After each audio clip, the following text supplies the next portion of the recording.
কি ভাই, একা একাই চা খাচ্ছেন? ভাই তো আমাকে ভুলেই গেছেন, দাওয়াত করেও খাওয়ান না। ভাই, ট্রিটমেন্ট কিছু দেবেন না নাকি? এই কথাগুলো কি পরিচিত মনে হচ্ছে? প্রায়ই তো আমরা বন্ধু বান্ধবদের সাথে এমন বলি, মজা করে বলি, ঠাট্টা করে বলি। কিন্তু কখনো কি গভীরভাবে ভেবে দেখেছি যার কাছে বলছি তার হাতে আদৌ টাকা আছে কিনা? হয়তো সে টাকাটা জমিয়ে রেখেছিল নিজের কোনো দরকারের জন্য, জরুরি কোনো প্রয়োজনে খরচ করার কথা ছিল। কিন্তু আপনি এমনভাবে বললেন, ভাই একটা চা খাওয়ান না। সে লজ্জায় পড়ে গেল, মুখে হাসি কিন্তু ভিতরে চাপ। আর আপনাকে খাওয়ালো। ভাই, এভাবে কি হওয়া উচিত? আপনার হয়তো সামান্য আনন্দ হলো, কিন্তু সে যে কতটা কষ্ট পেল সেটা কি আপনি বুঝতে পেরেছেন? আর সবচেয়ে বড় কথা, ইসলাম কি বলে এ বিষয়ে জানেন?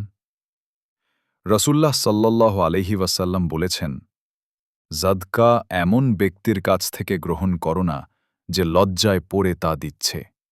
মুসান্নাফ আব্দুর রাজ্জাক, হাদিস।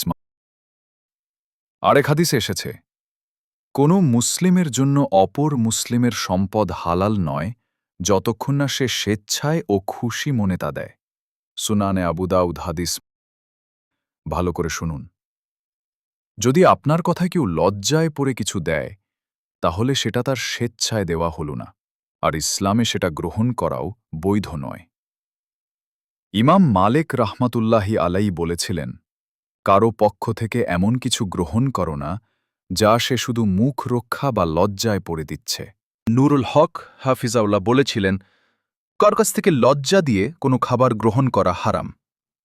যেমন কেউ চায়ের দোকানে চা খাচ্ছে, আমি গিয়ে বললাম, একা একা খাচ্ছেন? সে লজ্জায় পড়ে যদি আমাকে চা খাওয়ায়, এটা হারাম। ইসলাম চায় না কেউ লজ্জায় পড়ে কিছু দিক।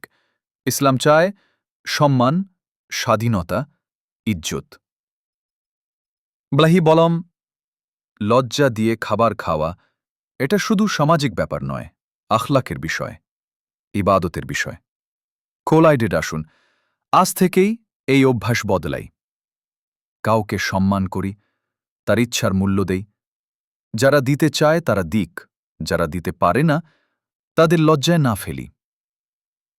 আল্লাহ আমাদের সবাইকে বুঝার তৌফিক দান করুন। আমিন।